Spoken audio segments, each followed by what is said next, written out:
Hello guys, मैं हूं Aseem Anshu and I welcome you to DN academy. We will cover enzymes in this video. और जो undergraduate और postgraduate के students हैं उनके लिए काफ़ी इम्पोर्टेंट हो जाता है।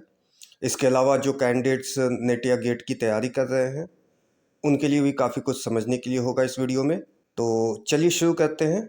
Enzymes. So what is an enzyme? Basically enzymes जो होते हैं वो ग्लोबुलर प्रोटीन होते हैं जो कि एक बायोलॉजिकल कैटलिस्ट की तरह फंक्शन करते हैं। ये जो बायोलॉजिकल कैटलिस्ट्स हैं रिएक्शन रेट को बहुत इंक्रीज कर देते हैं, स्पीड अप कर देते हैं। और वो स्पीड अप इसलिए कर पाते हैं क्योंकि रिएक्शन के लिए जो एक्टिवेशन एनर्जी की ज़रूरत होती है, enzymes can lower the activation energy of the reaction due to which the reaction rate would speed up. और इम्पॉर्टेंट बात यह है कि एंजाइम्स जो है वो खुद उनके अंदर कोई चेंज नहीं आता है। They remain unaffected by the reaction. आप जैसा डायग्राम में देख सकते हैं कि there is a globular protein shaped enzyme. It has an active site. The substrate would bind to the active site and the enzyme would catalyse the reaction, convert the substrate into the product. आगे बढ़ने से पहले मैं एक और बात clear कर देता हूँ कि all enzymes are protein but all proteins are not enzyme. क्योंकि एंजाइम बहुत ही स्पेसिफिक होते हैं और वो बायोलॉजिकल कैटलिस्ट की तरह फंक्शन करते हैं। और हर एंजाइम प्रोटीन होता है। उसके लिए मैं एक और बात क्लियर कर दूं कि एक राइबोजाइम्स होते हैं, उनका भी फंक्शन जो है बायोलॉजिकल कैटलिस्ट की तरह होता है, but they are not made up of proteins. Ribozymes जो होते हैं वो मोस्टली आरएनए से बने होते हैं और उनका जो एक्टिव साइट होता है वहाँ पे भी आरएनए ही इन्वॉल्व होते हैं। Most of the ribozymes are complex of protein and RNA. Some of them are solely made up of RNA. लेकिन जो भी है, जो एक्टिव साइट होता है वो आरएनए ही कैटलाइज करता है, तभी वो राइबोजाइम होता है। तो ये एक डिफरेंस है, आप लोगों को जान लेना चाहिए राइबोजाइम और एंजाइम के अंदर में। तो जैसा मैंने बताया, एंजाइम्स जो होते हैं वो ग्लोबुलर प्रोटीन होते हैं। राइबोजाइम्स एक ऐसा केस है जो कि आरएनए मॉलिक्यूल से बना होता है और उनकी एंजाइमेटिक एक्टिविटी में भी आरएनए ही इन्वॉल्व होता है। जो कैटालिटिक बिहेवियर किसी भी एंजाइम का जो होता है वो डिपेंड करता है कि उनका स्ट्रक्चर क्या है, प्राइमरी, सेकेंडरी, टर्शरी या फिर क्वाटरनरी। उनके स्ट्रक्चर पे बहुत डिपेंड करता है कि उनका कैटालिटिक बिहेवियर कैसा होगा। कुछ एंजाइम्स जो है खास करके जो डाइजेस्टिव ट्रैक्ट में होते हैं या फिर जो ब्लड में होते हैं वो मोस्टली इनएक्टिव फॉर्म में प्रेजेंट होते हैं, खास करके जैसे जाइमोजेन या फिर प्रोएंजाइम्स। वैसे तो वो इनएक्टिव होते हैं पर in the presence of substrate they get activated. तो जैसा मैंने प्रीवियस स्लाइड में दिखाया कि ग्लोबुलर प्रोटीन है उसके अंदर में एक एक्टिव साइट होती है। तो ये एक्टिव साइट जो होती है वो क्या होता है?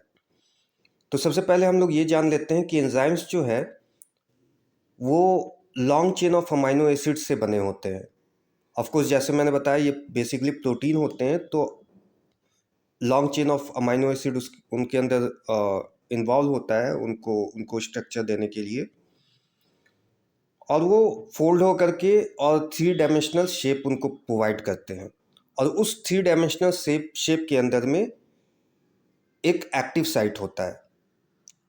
और ये एक्टिव साइट एक ऐसा रीजन है एंजाइम के सरफेस पे जो कि जहाँ पे कि सबस्ट्रेट जो है वो आकर के बाइंड करता है और फिर एंजाइम जो है उस एक्टिव साइट के अंदर में कैटालिसिस करता है, वो रिएक्शन करता है जिसके लिए कि सबस्ट्रेट वहाँ बाइंड हुआ है और फिर वो सबस्ट्रेट को फिर प्रोडक्ट में कन्वर्ट करता है।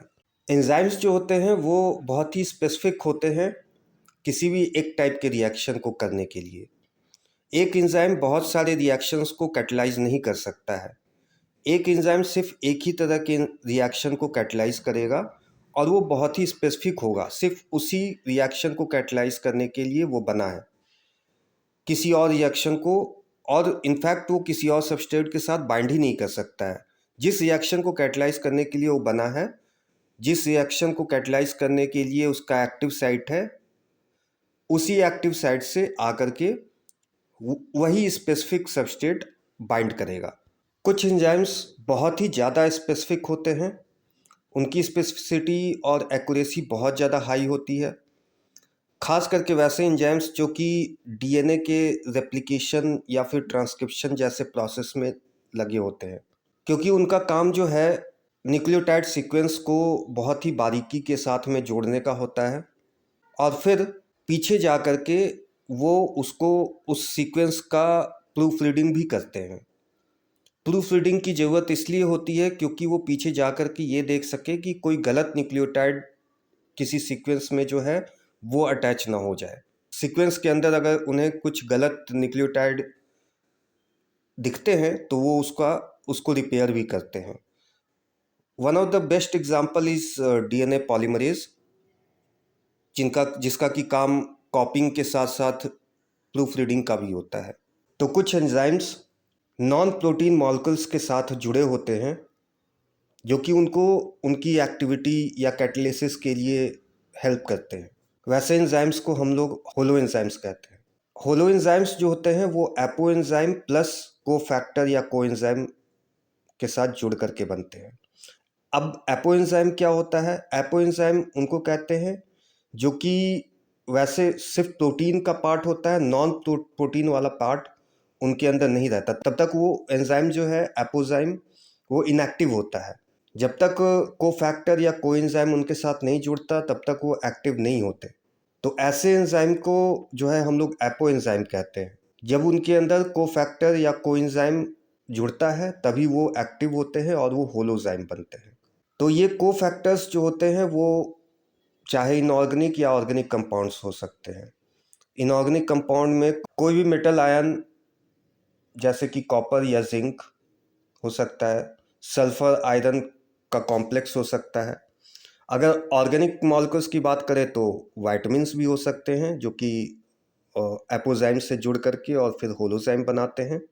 तो जैसा मैंने बताया कि एंजाइम्स के जो कैटालिटिक फंक्शन होते हैं वो उनके एक्टिव साइट पे डिपेंड करते हैं।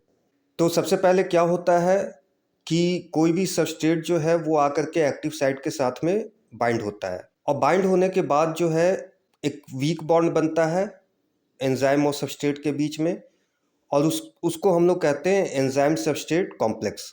जब एंजाइम सबस्ट्रेट कॉम्प्लेक्स बन जाता है, ये सबसे पहला स्टेप होता है और ये होने के बाद जो कैटालिटिक रिएक्शन है एंजाइम का वो शुरू होता है। एंजाइम कैटालिसिस करना शुरू करता है सबस्ट्रेट का और फिर जो है फाइनली प्रोडक्ट बन जाता है। फिर प्रोडक्ट जो है एंजाइम से रिलीज हो जाता है। So how does the substrate bind to the active site? इसके लिए जो है लॉक एंड की मॉडल से समझा जा सकता है। लॉक एंड की मॉडल बहुत ही commonly and widely accepted model है। जैसे कि एक चाबी जो है स्पेसिफिक किसी एक ताले को खोलती है, ठीक उसी तरह से एक स्पेसिफिक सबस्ट्रेट जो है वो एक स्पेसिफिक एंजाइम के एक्टिव साइट से बाइंड होता है।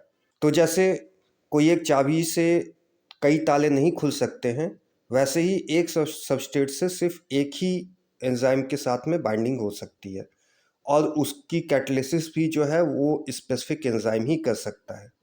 एक दूसरा मॉडल है इंड्यूस्ड फिट मॉडल। इसमें 6 स्टेप्स बताया गया है कैटालिसिस होने के लिए। पहले स्टेप में सबस्ट्रेट जो है वो एक्टिव साइट में आकर के बाइंड करता है। फिर जो है एंजाइम के अंदर कॉन्फॉर्मेशनल चेंज आता है जिसके कारण कि जो सबस्ट्रेट है वो पूरी तरह से बाइंड हो जाए और फिर जो है सबस्ट्रेट एक्टिव साइट में कुछ वीक बॉन्ड्स बनाता है जैसे कि हाइड्रोजन या फिर आयनिक बॉन्ड्स बनाता है। थर्ड स्टेप में एक्टिव साइट के अंदर जो है कई सारे अमाइनो एसिड्स के फंक्शनल ग्रुप्स होते हैं। अगर आपने अमाइनो एसिड का स्ट्रक्चर पढ़ा है तो अमाइनो एसिड के स्ट्रक्चर में कई सारे फंक्शनल ग्रुप्स होते हैं। वो फंक्शनल ग्रुप्स इन्वॉल्व होते हैं, इंटरेक्ट करते हैं सबस्ट्रेट के साथ में और रिएक्शन का जो एक्टिवेशन एनर्जी है उसको कम करता है और फिर रिएक्शन रेट को स्पीड अप करता है। ये सारे जो है एक्टिव साइट के अंदर में जितने भी अमाइनो एसिड के फंक्शनल ग्रुप्स हैं वो जो है इन्वॉल्व हो करके एक्टिवेशन एनर्जी को कम करने का काम करते हैं और रिएक्शन के रेट को बढ़ाने का काम करते हैं। इसके अलावा जो है एक्टिव साइट माइक्रो एनवायरनमेंट भी प्रोवाइड करता है। फोर्थ स्टेप में जो है substrate is converted to a product and now the product is released from the active site. क्योंकि जो सबस्ट्रेट है उनके स्ट्रक्चर में चेंज आ गया है अब, so they no longer can remain bound with the active site. क्योंकि जो एक्टिव साइट होता है वो स्पेसिफिकली डिजाइंड होता है एक स्पेसिफिक सबस्ट्रेट को बाइंड करने के लिए, अकोमोडेट करने के लिए, and since the product has a different structure it cannot remain bound to the active site, it has to go free. अब वो फ्री हो जाता है और उसके बाद 6th स्टेज में वो एक्टिव साइट अवेलेबल हो जाता है नए सबस्ट्रेट को बाइंड करने के लिए। As you can see in the diagram, reactant यानी कि सबस्ट्रेट जो है वो H2O2 है। उसका जब रिएक्शन हम लोग बिना एंजाइम के, विदाउट एंजाइम करते हैं, तो आप देख सकते हैं जो रेड से दिखाया गया है वो विदाउट एंजाइम है and the activation energy for the reaction without enzyme is extremely high. पर यही रिएक्शन जब हम with the help of enzyme करते हैं तो it will lower the activation energy and speed up the catalysis very fast, और उसका and product जो है O2 प्लस H2O में निकल करके आता है। तो एंजाइम्स का नोमेनक्लेचर कैसे होता है? नोमेनक्लेचर के लिए जो है IUBMB यानी कि international union of biochemistry and molecular biology, ये रिस्पॉन्सिबल होते हैं और इनके अनुसार हर एंजाइम का 2 नाम होना जरूरी है। एक होता है ट्रिवियल नेम और दूसरा होता है सिस्टेमिक नेम। ट्रिवियल नेम जो कि हम कॉमनली यूज़ करते हैं, जैसे कि प्रोटीएज है, लाइपेज और कई सारे आपके डिहाइड्रोजिनेज हैं, फॉस्फोराइलेज हैं, एसिटाइलेज हैं, ये कॉमनली जो हम लोग नाम लेते हैं। पर सारे एंजाइम्स का एक सिस्टेमिक नेम भी होता है जो कि ऑफिशियल नेम मोस्टली डॉक्यूमेंटेशन के लिए यूज़ किया जाता है। वो स्पेसिफिक नंबर्स के आधार पे होता है। तो हम लोग सिस्टेमिक नेम के बारे में थोड़ा सा देख लेंगे। तो सिस्टेमिक नेम में हर एंजाइम का जो नाम है वो स्टार्ट होगा EC से, EC नंबर, EC उसके बाद उसका नंबर होगा। EC जो होता है वो रिप्रेजेंट करता है एंजाइम कोड, और ये EC जो है कॉमन होता है सारे एंजाइम के लिए। सबसे पहले EC से ही स्टार्ट करते हैं, उसके बाद उनका जो भी स्पेसिफिक नंबर होगा उसके अनुसार से उनको डेजिग्नेट किया जाता है। तो EC के बाद जो सबसे पहला डिजिट आता है वो एंजाइम के क्लास के अनुसार होता है। उनका जो क्लास होता है उसके अनुसार उनको फर्स्ट डिजिट दिया जाता है। सेकंड डिजिट जो है वो उनके सब क्लास के बेसिस पे मिलता है। उनका सब क्लास कौन सा होता है, ये सारे कैटेगराइज्ड होते हैं। IUBMB जो है उन्होंने सारे क्लासेस, सब क्लासेस को कैटेगराइज करके रखा हुआ है और उस कैटेगराइजेशन के अनुसार वो किस क्लास या सब क्लास में पढ़ते हैं उसके अनुसार फर्स्ट डिजिट और सेकंड डिजिट मिलता है। थर्ड डिजिट जो है वो सब क्लास या फिर सब ग्रुप कह सकते हैं, उसके बेसिस पे उनको थर्ड डिजिट मिलता है। और फोर्थ डिजिट जो है वो उनका सीरियल नंबर होता है किसी भी एक पर्टिकुलर एंजाइम का जो उस लिस्ट में होता है। जैसे कि हेक्सोकाइनेज का एक एग्जांपल दिया गया है कि EC 2.7.1.1, जो 2 है वो हेक्सोकाइनेज का जो क्लास है उसको रिप्रेजेंट करता है। 7 जो है सेकंड डिजिट वो उसके सब क्लास को रिप्रेजेंट करता है। थर्ड डिजिट जो है वो सब ग्रुप को रिप्रेजेंट करता है और फोर्थ डिजिट जो है वो उसके स्पेसिफिकली बताएगा कि ये हेक्सोकाइनेज होता है। तो ये ठीक उसी तरह से है जैसे कि हम लोग साइंटिफिक नेम किसी भी स्पीसीज के लिए बनाते हैं जो टैक्सोनॉमिक ट्री होता है। जैसे कि अगर हम लोग ह्यूमन बीइंग की बात करें तो सबसे पहले जो है एक एग्जांपल ले लेते हैं। जैसे ऑर्डर होता है, फैमिली, जीनस, स्पीसीज।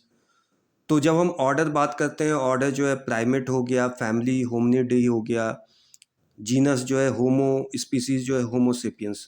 जब ऑर्डर की बात करते हैं प्राइमेट, तो उस प्राइमेट में जो है कई सारे और स्पीसीज भी आ जाते हैं।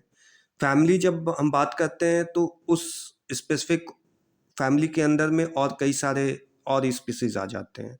जीनस में भी कुछ और स्पीसीज अभी हैं कि नहीं है पता नहीं, पर होंगे शायद, पहले होते थे। और जब हम स्पीसीज की बात करते हैं तो होमो सेपियंस वो बहुत स्पेसिफिक हो जाता है कि हम जो है एक स्पेसिफिक स्पीसीज की ही बात कर रहे हैं। ठीक उसी तरह से इसमें भी अगर हम देखें तो जैसे जैसे जो डिजिट जो है, लास्ट वाला जो डिजिट है, वो बिल्कुल स्पेसिफिक बताता है कि ये कौन सा एंजाइम है। तो कुछ फैक्टर्स होते हैं जो कि एंजाइम्स के बायोकैटालिटिक एफिशिएंसी को इन्फ्लुएंस कर सकते हैं, जैसे कि temperature, pH, substrate concentration, enzyme concentration, product, presence of activator या इनहिबिटर, इनके बारे में हम लोग आगे बात करेंगे, इनहिबिटर्स क्या होते हैं, एलोस्टेरिक इफेक्ट्स, और फिर टाइम। तो ये समझ लेते हैं कि टेम्परेचर कैसे एंजाइम के कैटलिसिस को अफेक्ट करता है। इस ग्राफ में आप देख सकते हैं कि टेम्परेचर जैसे जैसे आगे बढ़ता है, रेट ऑफ रिएक्शन जो है या रिएक्शन की स्पीड जो है वो इंक्रीज़ होती है। एक सर्टेन टेम्परेचर पे, जैसे कि 40 to 50 के रेंज में, रिएक्शन की स्पीड बहुत ज़्यादा हाई हो जाती है। तो और उसके बाद जब टेम्परेचर और बढ़ाते हैं तो फिर रिएक्शन की स्पीड ड्रॉप हो जा रही है। तो ये हम कह सकते हैं कि एक specific certain range of temperature के अंदर एंजाइम बहुत अच्छे से फंक्शन करता है, और उस टेम्परेचर से कम या ज़्यादा करने पे, जितना ज़्यादा कम करेंगे या जितना ज़्यादा आगे बढ़ाएंगे, उससे जो है रिएक्शन की स्पीड जो है वो काफ़ी ज़्यादा इन्फ्लुएंस होती है, कम हो जाती है। तो ये भी समझ लेते हैं कि पीएच कैसे इन्फ्लुएंस करता है एंजाइमेटिक एक्टिविटी को। पेप्सिन, आप इस ग्राफ में देख सकते हैं कि पेप्सिन जो है वो एसिडिक कंडीशन में काफ़ी अच्छे से फंक्शन करता है, और वहीं ट्रिप्सिन अल्कलाइन कंडीशन में बहुत अच्छे से काम करता है। तो रिएक्शन वेलोसिटी है पेप्सिन की, वो एसिडिक कंडीशन में बहुत ज़्यादा हाई है, और ट्रिप्सिन की जो रिएक्शन वेलोसिटी है वो अल्कलाइन कंडीशन में काफ़ी हाई है। तो ये हम देख सकते हैं कि स्पेसिफिक एंजाइम्स जो हैं वो स्पेसिफिक पीएच पे ज़्यादा अच्छे से फंक्शन करते हैं। The rate of reaction is directly proportional to the concentration of enzyme given the condition कि substrate should be sufficiently present. ये आप डायग्राम में भी देख सकते हैं कि एंजाइम का कॉन्सेंट्रेशन जैसे जैसे बढ़ रहा है, rate of reaction is also increasing linearly with the concentration of enzymes. पर ये कंडीशन जरूर फुलफिल होनी चाहिए कि सफिशिएंट अमाउंट में सबस्ट्रेट प्रेजेंट होना चाहिए, वरना वहाँ पर एंजाइम का कॉन्सेंट्रेशन अगर बढ़ाएं और सबस्ट्रेट का कॉन्सेंट्रेशन ज़्यादा ना हो तो rate of reaction will also be slow. दूसरा पॉइंट ये है कि एक्युमुलेशन ऑफ प्रोडक्ट जो है, जैसे जैसे रिएक्शन होता जा रहा है, प्रोडक्ट बनते जा रहे हैं, और प्रोडक्ट जितने ज़्यादा प्रोडक्ट का कॉन्सेंट्रेशन बढ़ता जाएगा, increase in the concentration of product will cause the reaction to inhibit. तो मतलब ये है कि जैसे जैसे प्रोडक्ट का कॉन्सेंट्रेशन बढ़ेगा, रेट ऑफ रिएक्शन भी स्लो होता जाएगा। ये एक तरह का फीडबैक मैकेनिज्म की तरह है ना। तो मेरे ख्याल से ये समझ गए होंगे, बहुत बेसिक है कि प्रोडक्ट का कॉन्सेंट्रेशन जब बढ़ने लगेगा तो ऑब्वियसली रेट ऑफ रिएक्शन भी स्लो होने लगेगा, सबस्ट्रेट का कॉन्सेंट्रेशन भी कम होने लगेगा, and subsequently the concentration of enzyme will also be limited. तो देख लेते हैं कि सबस्ट्रेट के कॉन्सेंट्रेशन से एंजाइमेटिक एक्टिविटी पे कैसे इफेक्ट पड़ता है। आप इस ग्राफ में आप देख सकते हैं कि जैसे जैसे सबस्ट्रेट का कॉन्सेंट्रेशन बढ़ता है वैसे वैसे रिएक्शन, रेट ऑफ रिएक्शन जो है वो भी बढ़ता जा रहा है, और जो मैक्सिमम रेट आपको दिख रहा है वो तभी अचीव होता है जब मैक्सिमम सबस्ट्रेट का कॉन्सेंट्रेशन होता है। So what is enzyme kinetics? Enzyme kinetics हम लोग जो है इस तरह से समझते हैं कि ये एक तरह की स्टडी होती है। हम लोग स्टडी करते हैं रेट ऑफ रिएक्शन किसी भी स्पेसिफिक एंजाइम का कैसे बदलता है, ये कुछ एक्सपेरिमेंटल पैरामीटर्स के अनुसार हम लोग चेंजेस करते हैं और देखते हैं कि वो सारे चेंजेस करने के बाद उस एंजाइम का जो कैटालिटिक एफिशिएंसी है या फिर उसका रेट ऑफ रिएक्शन है वो कैसे बदलता है। जो रेट ऑफ रिएक्शन क्या होता है, जो कि रिएक्शन की स्पीड, रिएक्शन की वेलोसिटी, इसीलिए उसको काइनेटिक्स कहते हैं। और ये खास करके जो है, जैसे हमने प्रीवियस स्लाइड्स में डिस्कस किया है कि what are the factors that affect the rate of reaction of an enzyme, तो और उन सारे फैक्टर्स को हमने डिस्कस भी किया है। तो वो फैक्टर्स को किसी भी तरह से हम लोग एक्सपेरिमेंटली चेंज करके देखते हैं कि उन फैक्टर्स को चेंज करने के बाद how does an enzyme respond to those changes, और या फिर उन फैक्टर्स में चेंजेस लाने पे कैसे बदलाव आता है, कैसे रेट ऑफ रिएक्शन या रिएक्शन की स्पीड जो है वो कैसे बदलती है। उस स्टडी को जो है हम लोग एंजाइम काइनेटिक्स के अंदर समझते हैं। और इसमें जो है सबसे जो फैक्टर्स हम लोगों ने प्रीवियस स्लाइड्स में डिस्कस किया है कि the factors those influence the reaction rate, उन फैक्टर्स में से कॉन्सेंट्रेशन ऑफ सबस्ट्रेट जो है वो सबसे ज़्यादा इम्पॉर्टेंट फैक्टर होता है।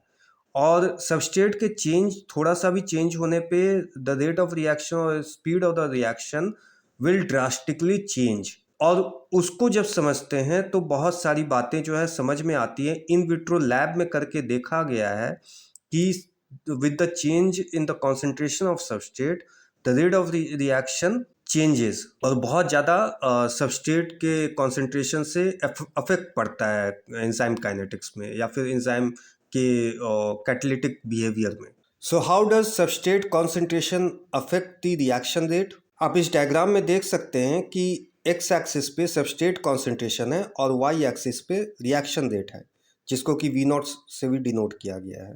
केम जो होता है वो वैसे तो कांस्टेंट होता है, पर मैं आपको बता दूं कि थियोरेटिकली इसका क्या मतलब होता है। Km value is that concentration of the substrate at which the half of the active sites of the enzyme are occupied by the substrate। तो इसको एक बार मैं आपको समझा देता हूँ कि Km क्या होता है, Vmax या हाफ Vmax क्या होता है। ये आपका एक एंजाइम है जिसके मल्टीपल एक्टिव साइट्स हैं, यानी कि more than one active sites हैं, और ये आपका सबस्ट्रेट है। तो कॉन्सेंट्रेशन अभी सफिशेंट नहीं है, इस वजह से जो है सबस्ट्रेट सिर्फ एक ही एक्टिव साइट के साथ आकर के बाइंड करता है। और इस कंडीशन को जब इस तरह की सबस्ट्रेट का कॉन्सेंट्रेशन होगा तो इसको जो है हम लोग Km कहते हैं। इस कंडीशन को हम लोग Km कहते हैं। और जब एक दूसरा एंजाइम लेते हैं और वहाँ पे भी जो है मल्टीपल एक्टिव साइट्स हैं, more than one active site है, और the concentration of substrate is sufficient, और उस कंडीशन में जो है हम लोग ये देखते हैं कि the active sites, all the active sites of the enzyme is fully occupied. इस कंडीशन में हम लोग देखते हैं कि velocity of the reaction has achieved maximum at the maximum concentration. तो इसको जो है हम लोग Vmax कहेंगे।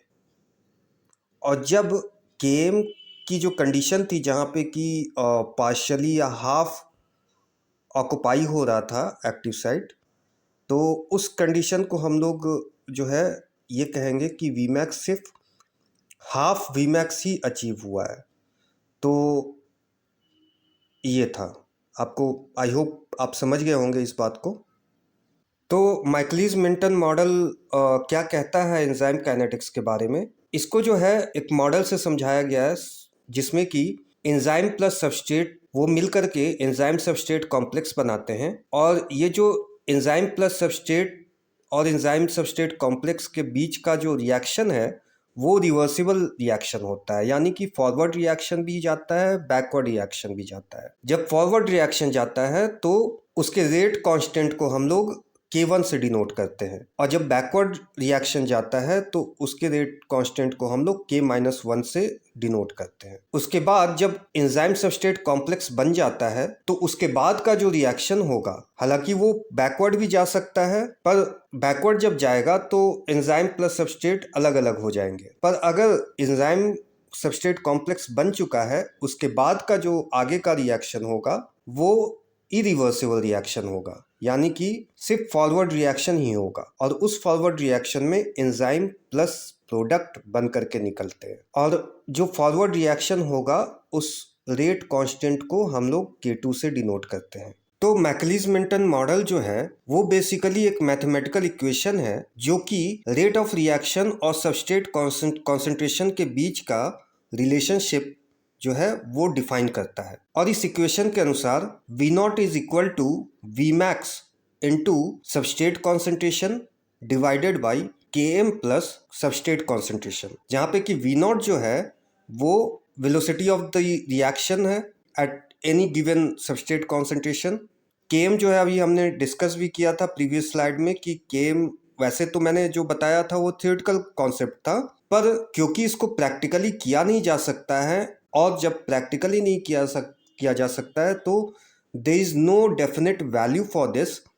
सो मैकलिस-मेंटन मॉडल ने जो है Km का एक कांस्टेंट बनाया हुआ है। तो मैकलिस-मेंटन कांस्टेंट जो है वो Km के लिए ही है। उसके बाद वैसे Km को निकालते कैसे हैं, तो Km को निकालने के लिए जो है Km is equal to K-1 plus K2 divided by K1। K-1 K2 या K1 क्या है, रेट कांस्टेंट है। हमने प्रीवियस स्लाइड में देखा है कि एंजाइम प्लस सबस्ट्रेट जो है मिल करके अगर एंजाइम सबस्ट्रेट कॉम्प्लेक्स बनाते हैं, तो अगर वो बैकवर्ड जाता है एंजाइम सबस्ट्रेट कॉम्प्लेक्स से एंजाइम प्लस सबस्ट्रेट की तरफ, तो वहाँ पे जो रेट कांस्टेंट होगा वो K-1 है, प्लस K2 जो है वो एंजाइम सबस्ट्रेट कॉम्प्लेक्स से जो है आगे बढ़ करके फॉरवर्ड रिएक्शन में इरिवर्सिबल रिएक्शन होगा, और फिर एंजाइम प्लस प्रोडक्ट जब बनता है तब वहाँ पे जो है रेट ऑफ रिएक्शन होगा, वो जो रेट कांस्टेंट होगा वो K2 होगा,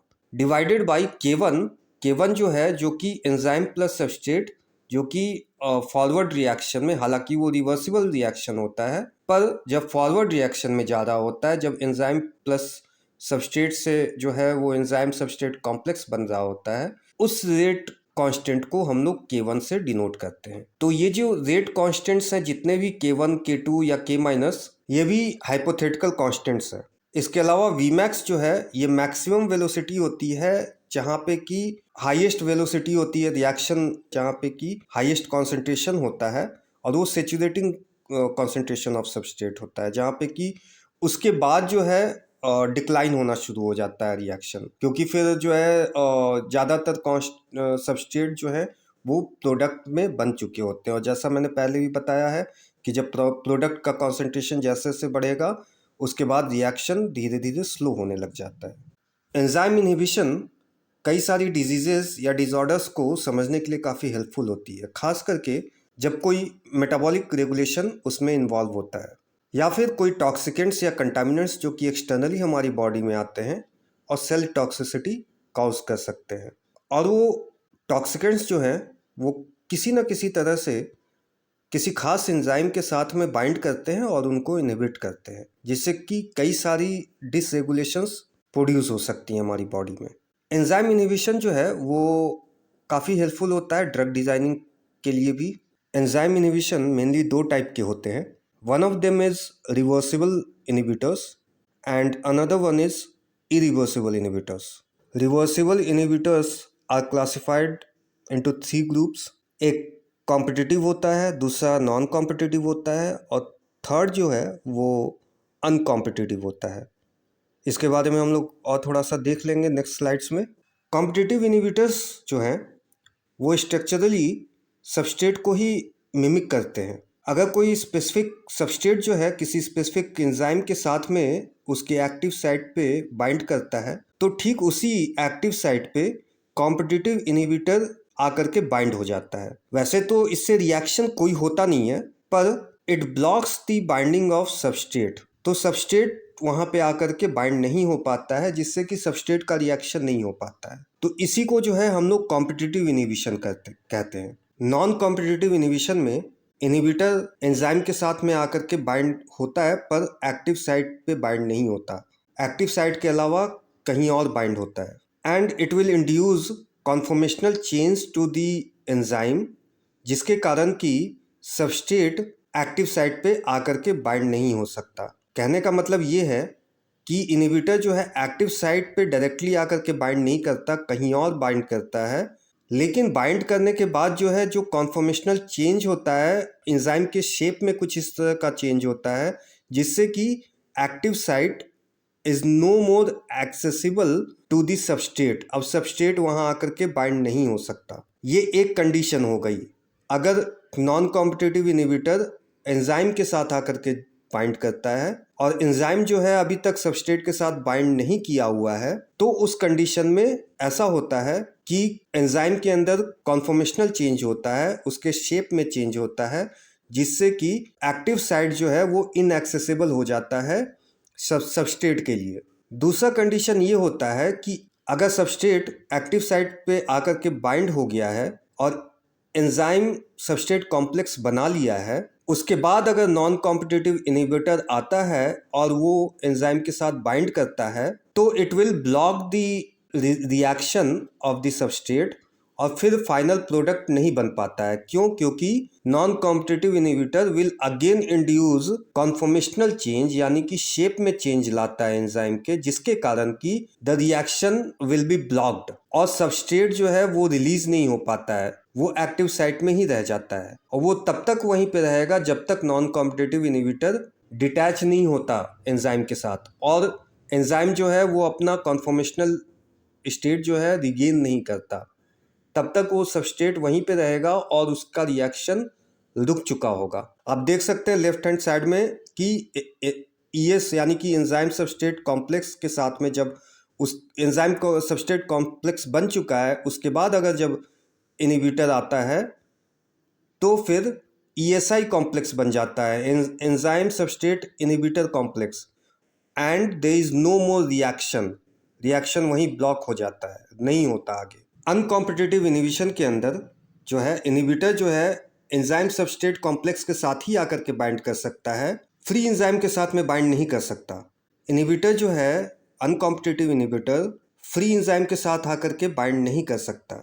जैसा कि हम लोग पहले देख चुके हैं कि नॉन कॉम्पिटिटिव और कॉम्पिटिटिव इनहिबिशन में जो है इनहिबिटर फ्री एंजाइम के साथ भी बाइंड कर सकता था, पर इस केस में इनहिबिटर फ्री एंजाइम के साथ में बाइंड नहीं कर सकता और रिएक्शन हो सकता है उसके बाद भी। लेकिन उसमें होता ये है कि रेट ऑफ रिएक्शन जो है वो बहुत डिक्रीज हो जाता है, Km और Vmax बहुत कम हो जाते हैं और सबस्ट्रेट का कॉन्सेंट्रेशन अगर हम बढ़ाते भी हैं, कितना भी बढ़ाते हैं, तो भी Vmax या फिर Km को हम अचीव नहीं कर पाते।